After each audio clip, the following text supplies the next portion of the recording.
ہر وقت تصور مدینے کی گلی والقيامة من عند ربه حتى يسأل عن خمس: عن عمره فيما أفناه، وعن شبابه فيما أبلاه، وعن ماله من أين اكتسبه وفيما أنفقه، وماذا عمل فيما علم.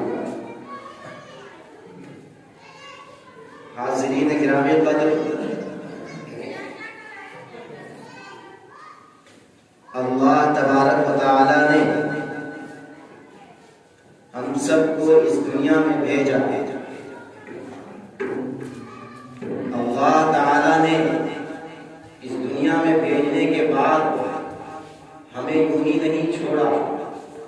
ایسا نہیں ہے کہ اس دنیا میں آنے کا کوئی مقصد نہیں ہے، بلکہ اللہ تبارک و تعالی نے ہم سب کو اس دنیا میں جو بھیجا ہے اس کا ایک مقصد کیا ہے؟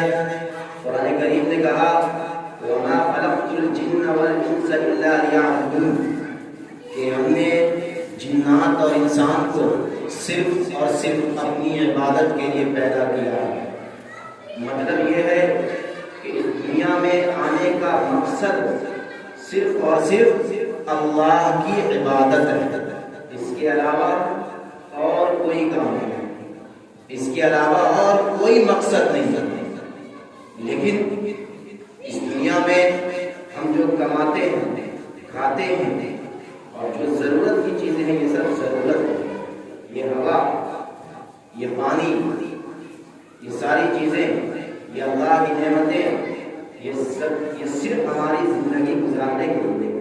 مطلب یہ ہے کہ یہ ضرورت کی چیزیں ہیں، لیکن اس دنیا میں آنے کا مقصد جو ہے وہ اللہ نے بیان کیا کہ وہ اللہ کی عبادت ہے، صرف اور صرف اللہ کی عبادت ہے.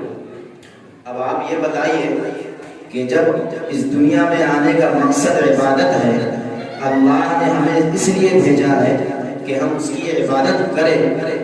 جب قیامت کے دن ہم اللہ کے دربار میں حاضر ہوں گے تو کیا میرا اللہ سوال نہیں کرے گا؟ کرے گا نا.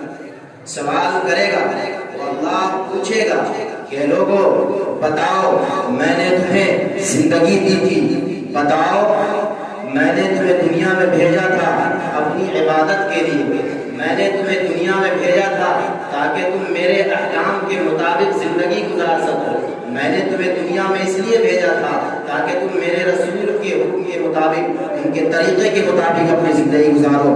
بتاؤ تمہاری زندگی اسی طرح گزری یا نہیں؟ سوال ہوگا. قیامت کے دن اللہ سوال کرے گا. موت آئے گی، اور جب موت آئے گی اور جب اللہ کے دربار میں ہم سب حاضر ہوں گے اور اللہ ہم سے پوچھے گا تو اس دن ہمیں کیا جواب دیں؟ اس کی تیاری ہم سب کو کرنی چاہیے، آج ہی کرنی چاہیے. اور اس وقت سے انسان کو یہ سوچ لینا چاہیے کہ ہم اس دنیا میں آئے ہیں، اس دنیا میں آنے کا مقصد جو ہے، جس مقصد کے لیے اللہ نے بھیجا ہے، ہمیں اس کی تیاری کرنی پڑے گی. امتحان ہمارا چل رہا ہے، آزمائش چل رہی ہے. ہم یہ نہ سوچیں کہ میری زندگی اتنی گزر رہی ہے، بلکہ زندگی کا ایک ایک لمحہ ریکارڈ ہو رہا ہے. زندگی کا ایک ایک لمحہ ریکارڈ ہو رہا ہے. قرآن کریم میں ہے تبارک الذی بیدہ الملک وہو علی کل شیء قدیر الذی خلق الموت والحیاۃ لیبلوکم ایکم احسن عملا. کہ پاک ہے، بابرکت ہے وہ ذات جس کے قبضہ قدرت میں ساری کی ساری کائنات ہے. اسی نے یہ زمین بنائی، اسی نے یہ آسمان بنائے، یہ چاند سورج ستارے، یہ ساری کی ساری کائنات کس نے سجائی؟ یہ کس نے بنایا؟ یہ سب کون ہے؟ اس کا مالک، سب کا مالک اللہ ہے. کہتا ہے اللہ تبارک الذی بیدہ الملک وہو علی کل شیء قدیر، وہ ہر چیز پر قادر ہے، اسی کے قبضہ قدرت میں ساری کائنات ہے. آگے کہتا ہے اس نے زندگی اور موت بنائی اس لیے یبلوکم ایکم احسن عملا، تاکہ وہ تمہیں آزمائے کہ تم میں کون اچھا عمل کرتا ہے. یہ آزمائش ہماری چل رہی ہے. جب قیامت کا دن ہوگا ہمارے ہاتھ میں نامہ اعمال آئیں گے تو مجرمین جو ہوں گے، جنہوں نے اپنی زندگی اللہ کے احکام کے مطابق نہیں گزاری ہوگی، جن کی زندگی صرف نافرمانی میں گزری ہوگی۔ قرآن کریم نے کہا جب ان کے ہاتھ میں نامہ اعمال دیا جائے گا، قرآن کریم کہتا ہے وَوُضِعَ الْكِتَابُ فَتَرَى الْمُجْرِمِينَ مُشْفِقِينَ مِمَّا فِيهِ وَيَقُولُونَ يَا وَيْلَتَنَا مَا لِهَذَا الْكِتَابِ لَا يُغَادِرُ صَغِيرَةً وَلَا كَبِيرَةً إِلَّا أَحْصَاهَا۔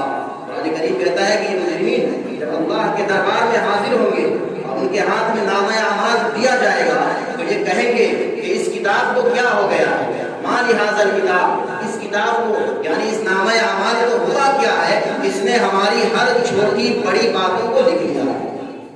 ہر ایک بات جو آج ہم بیٹھے ہیں ہر چیز نوٹ ہو رہا ہے، ہر چیز نوٹ کر رہا ہے اللہ کے فضل سے۔ اس لیے لوگوں اس بات کو سمجھیے، یہ مت سمجھیے کہ زندگی اتنی گزار دیں گے اور چلے جائیں گے، نہیں، جب اللہ کے یہاں حاضری ہوگی اور ہاتھ میں نامہ اعمال آئے گا تو اس دن انسانوں کو پتہ چل جائے گا کہ ہم نے کیا کیا نہیں کیا۔ جب قرآن کریم آج سے 1400 سال پہلے قرآن کریم نے کہا کہ تم جو کچھ بھی کر رہے ہو سب اللہ دیکھ رہا ہے۔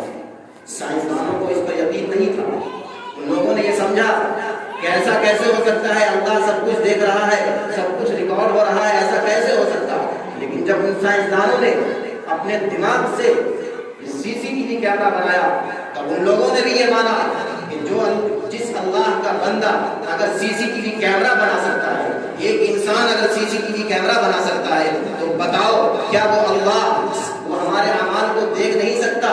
کیا وہ اللہ جو کچھ ہم کر رہے ہیں اس کو ریکارڈ نہیں کر سکتا؟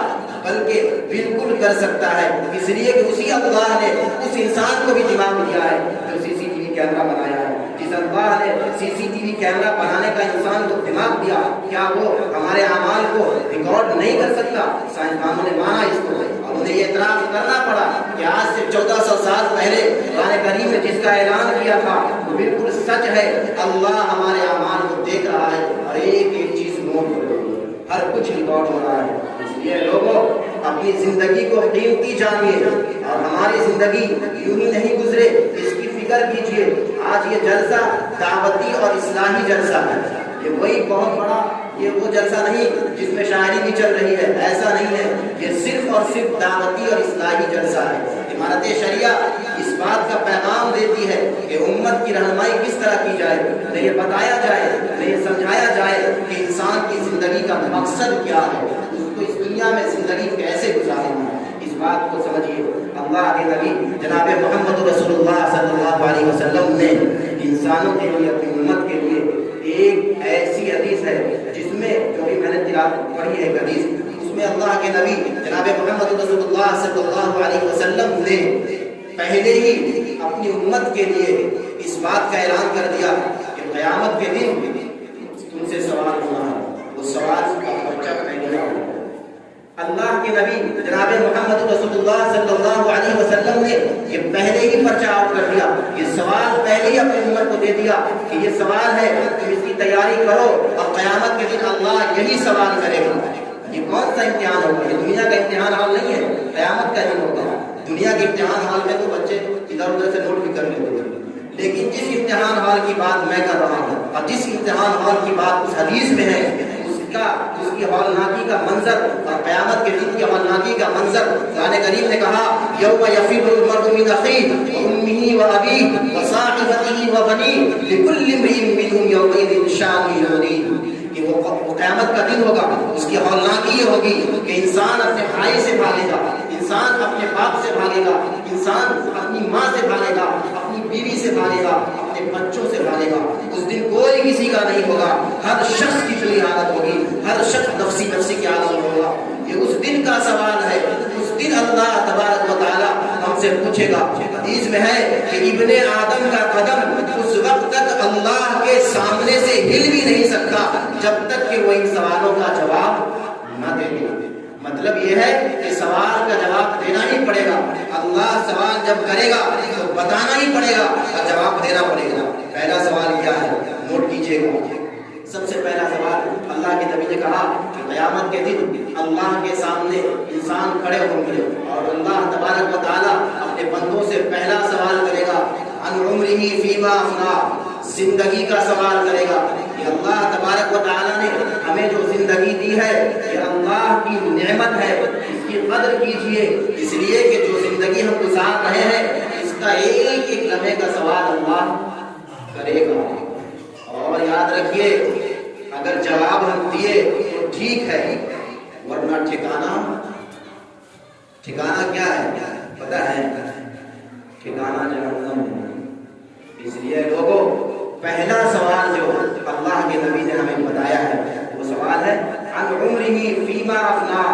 پہلا سوال زندگی کے بارے میں اللہ ہم سے سوال کرے گا کہ لوگوں بتاؤ میں نے تمہیں زندگی دی تھی 60 70 80 سال کی زندگی اس دنیا میں گزار کر آ گئے، ہم نے اس زندگی میں تم نے ہماری نعمتوں کا استعمال کیا، تم نے ہم نے جو پانی بنایا تھا اس کو بھی پیا، ہماری نعمتوں کو استعمال کیا، یہ ہوا ہم نے تمہارے لیے بنایا تھا، بتاؤ اے لوگوں تم ان چیزوں کا استعمال تو کیے، پانی تو پی لیے، بتاؤ پھل اور فروٹ تو کھا لیے، لیکن بتاؤ کہ جو زندگی میں نے اس مقصد کے لیے تمہیں دیا تھا بتاؤ اس میں کس طرح کامیاب ہو۔ عن عمرہ فیما افنا، زندگی کے بارے میں اللہ سوال کرے گا کہ بتاؤ زندگی کہاں گزار کر آئے ہو، کس طرح تم نے زندگی گزاری ہو۔ ہے کوئی کسی کے پاس جواب ہے کیا؟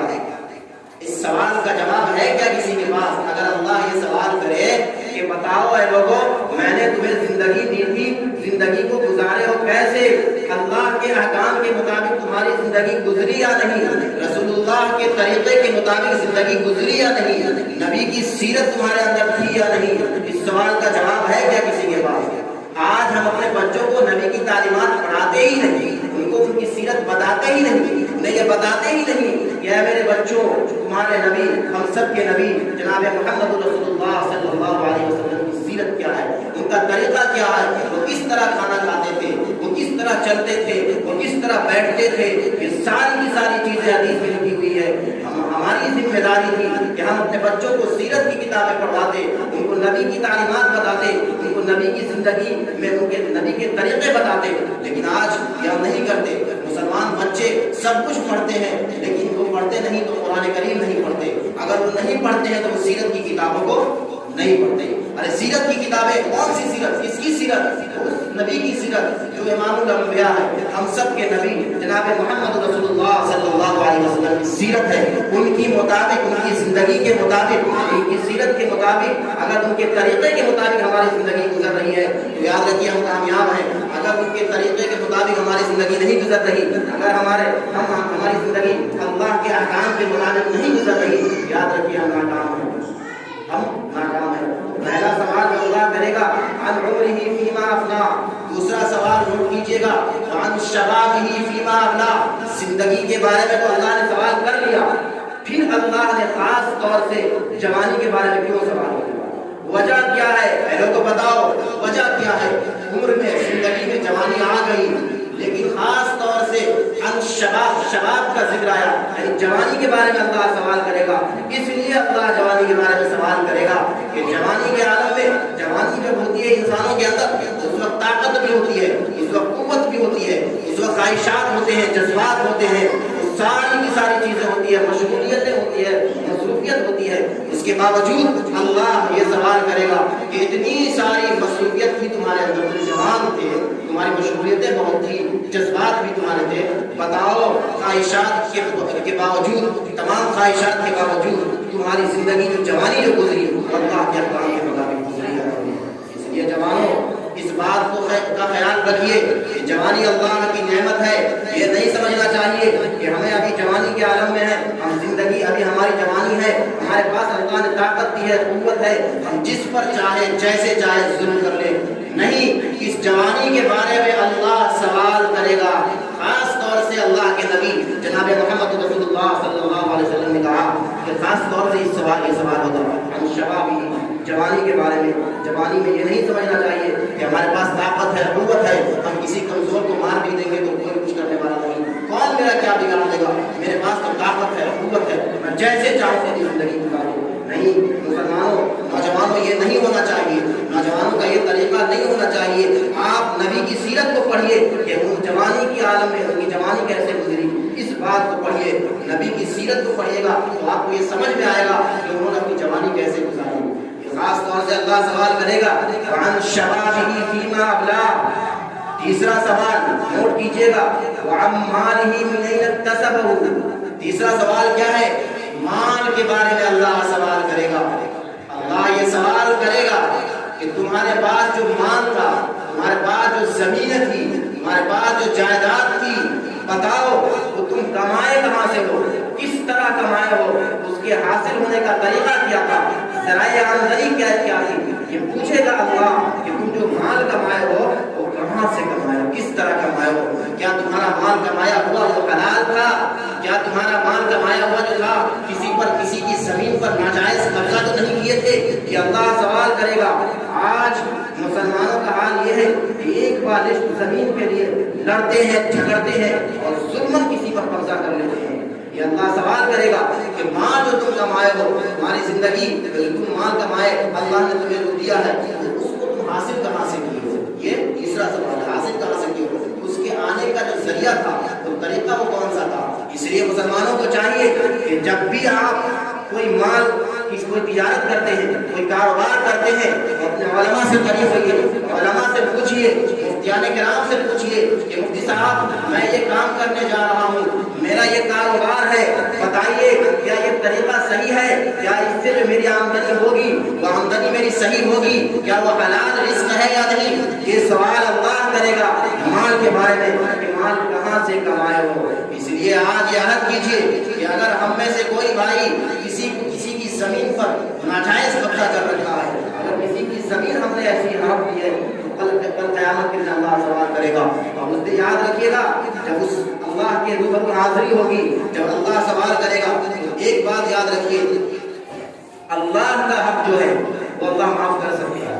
اللہ کا حق اللہ معاف کر سکتا ہے. اگر ہم نماز نہیں پڑھتے ہیں خدا کا راستہ تو اللہ اگر چاہے تو معاف بھی کر سکتا ہے. لیکن اس کا مطلب یہ نہیں سمجھ لیجیے گا کہ نماز نہیں پڑھے گا تو اللہ معاف کرے گا، نہیں. بلکہ اللہ کے نبی نے کہا کہ اگر کوئی جان بوجھ کر نماز چھوڑتا ہے، جان بوجھ کر اگر نماز چھوڑتا ہے تو وہ کافر ہے، فقط کفر، اس نے کفر کیا. اس لیے میں یہ کہہ رہا ہوں کہ یہ اللہ کا حق ہے. اگر آپ سے کوتاہی ہو گئی تو اللہ معاف کر سکتا ہے، یہ اللہ کا حق ہے، اللہ کے اوپر ہے، وہ معاف کر بھی سکتا ہے اور سزا بھی دے سکتا ہے. لیکن اگر کسی بندے کا، کسی انسان کا حق اگر آپ دبائے ہیں تو یاد رکھیے آپ کی وہ معافی نہیں ہوگی. آج اگر دنیا میں آپ اس سے معاف کرا لیتے ہیں تو معاف ہو جائے گا، لیکن اگر قیامت کے دن اللہ کے سامنے حاضری ہو گئی اور آپ بغیر معاف کرائے ہوئے اس دنیا سے چلے گئے، اور وہ انسان جب اللہ کے دربار میں حاضر ہوگا اور وہ سوال اللہ سے مطالبہ کر دے کہ اے خداوند عالم، یہ شخص میری زمین، میری جائیداد پر ناجائز قبضہ کیا تھا، اے اللہ مجھ سے اس شخص سے مجھے مال دلوا دیجیے، میرا حق دلا دیجیے. اس دن اگر یہ مطالبہ اس شخص نے کر لیا تو یاد رکھیے گا اللہ اس دن معاف نہیں کرے گا. اس دن کیا دینا پڑے گا؟ قیامت کے دن کیا دینا پڑے گا؟ اگر آج آپ معاف کروا لیے یا اس کی زمین دے دیے، اس کی جائیداد آپ دے دیے، جو آپ نے ظلم لیا ہے، جو آپ نے ناجائز طریقے سے اگر کسی کی زمین پر ناجائز قبضہ کر رکھا ہے، اگر آج آپ اس کو لوٹا دیتے ہیں تو آپ کا میرا پار ہے. لیکن اگر قیامت کے دن وہ انسان اللہ کے سامنے حاضر ہوا اور وہ کہا کہ میری جائیداد، میری زمین پر اس نے ناجائز قبضہ کیا تھا، اے اللہ مجھے دلوائیے، اس دن آپ کیا دیجیے گا؟ آپ کے پاس تو دینے کے لیے زمین ہوگی نہیں وہاں، تو کیا دیجیے گا؟ حدیث میں ہے کہ اللہ کے نبی جناب محمد رسول اللہ صلی اللہ علیہ وسلم نے پوچھا صحابہ کرام سے کہ بتاؤ غریب آدمی کون ہوگا؟ قیامت کے دن سب سے غریب انسان کون ہوگا؟ صحابہ کے دماغ میں آیا کہ شاید وہ انسان ہوگا غریب جس کے پاس کچھ نہیں ہوگا، جس نے دنیا میں غریب غربت اور مفلسی کی زندگی گزاری ہوگی، وہ شخص غریب ہوگا. لیکن صحابہ کرام کا یہ معمول تھا، یہ طریقہ تھا کہ جب بھی وہ اللہ کے نبی کوئی سوال کرتے تو وہ کیا کہتے؟ اللہ و رسول عالم. یہ طریقہ صحابہ کرام کا ہے، سیکھنا چاہیے.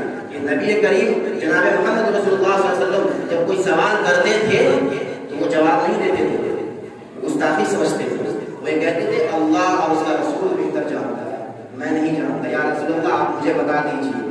آج ہمارا حال کیا ہے؟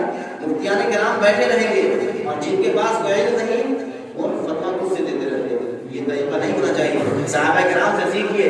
صحابہ کا یہ طریقہ تھا، وہ کہا کرتے تھے اللہ و رسول اعلم، اللہ اور اس کا رسول زیادہ جانتا ہے۔ تو اللہ کے نبی نے کہا کہ لوگوں اے صحابہ کرام سنو، قیامت کے دن غریب انسان وہ ہوگا جس نے دنیا میں بہت کچھ کمایا ہوگا، بڑی نیکیاں کی ہوں گی، اس کے نام اعمال میں صرف نیکیاں ہی نیکیاں ہوں گی، لیکن جب وہ قیامت کے دن اللہ کے دربار میں حاضر ہوگا تو وہ شخص جس کے پاس بہت ساری نیکیاں ہوں گی اس کی جنت میں جانے کا فیصلہ ہو چکا ہوگا، ایک دوسرا شخص آئے گا جس کے جہنم میں جانے کا فیصلہ ہو چکا ہوگا، کیونکہ اس کے پاس صرف برائیاں ہی برائیاں، اس کے نام اعمال میں صرف برائیاں ہی برائیاں ہوں گی۔ وہ کہے گا یا اللہ یہ شخص جس کے آپ جنت میں جانے کا فیصلہ کر رکھے ہیں، یہ میری زمین پر میری جائیداد پر ناجائز قبضہ کیا ہوا تھا، میرا حق ہے اس پر، اے اللہ دلوائیں گے۔ تب اللہ تعالیٰ کیا کریں گے اس دن، یہ بتانا چاہ رہا ہوں میں، اس دن اللہ تبارک و تعالیٰ آپ سے زمین لے کر نہیں دیں گے، بلکہ آپ نے جو نیکیاں کی ہوں گی، آپ کے نامہ اعمال میں جو نیکیاں ہوں گی، وہ نیکیاں اس شخص کو دے دی جائے گی جس نے کوئی نیکی نہیں کیا ہوگا، جس کے جہنم میں جانے کا فیصلہ ہو چکا ہوگا، وہ ساری کی ساری نیکیاں اس کو دے دی جائے گی، لیکن پھر بھی اس کا حق پورا نہیں ہوا ہوگا، وہ پھر بھی کہے گا یا اللہ ابھی اور بھی میرا حق ہے، اس نے اور لیا تھا۔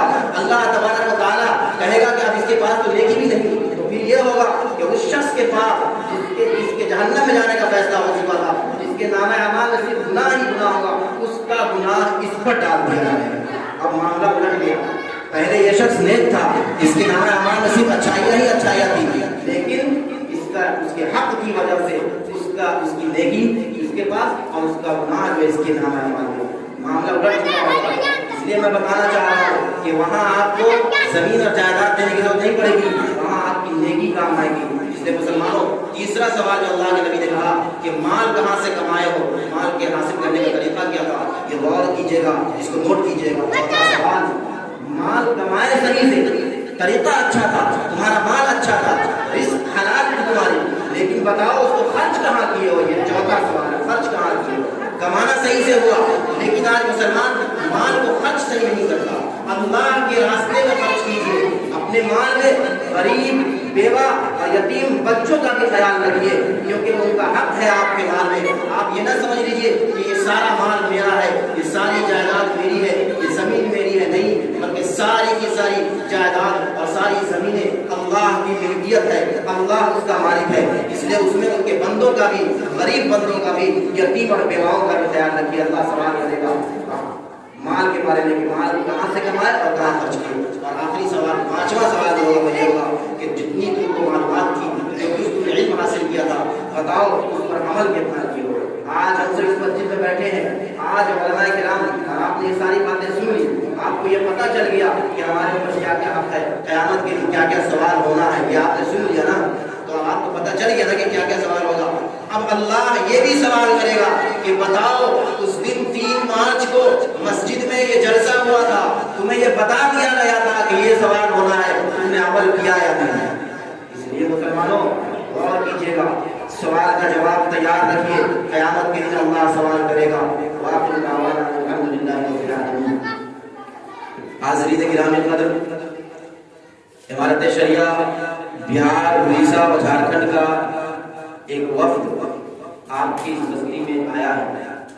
اس وفد کی قیادت حضرت مولانا مفتی سعید الرحمان صاحب دامت برکاتہ مفتی امارت شریعہ فرما رہے ہیں۔ اس وفد میں امارت شریعہ کے معاون ناظم حضرت مولانا قمر انیس صاحب دامت برکاتہ بھی تشریف فرما ہے، اس وفد میں شریک ہے۔ حضرت والا امارت شریعہ کے معاون ناظم ہیں، آپ عمارت کی انتظامی امور کو بہت قریب سے دیکھتے ہیں، اللہ نے بڑی صلاحیتوں سے نوازا ہے، آپ عمارت شریعہ کے لیے بہت فکر مند رہتے ہیں، اور عمارت شریعہ کی تعمیر و ترقی اور استحکام کے لیے آپ کا اہم رول رہتا ہے۔ اکابرین نے آپ پر اعتماد کیا، آپ معتمد ہیں، ایک بڑے عالم دین ہے، ملک ہندوستان کے مشہور عالم دین حضرت مولانا قمر انیس صاحب یہاں تشریف فرمائیں۔ میں نہایت ہی ادب کے ساتھ حضرت والا سے درخواست کرتا ہوں کہ آپ تشریف لائیں اور سامعین کے لیے ان کی باتیں بیان فرمائیں۔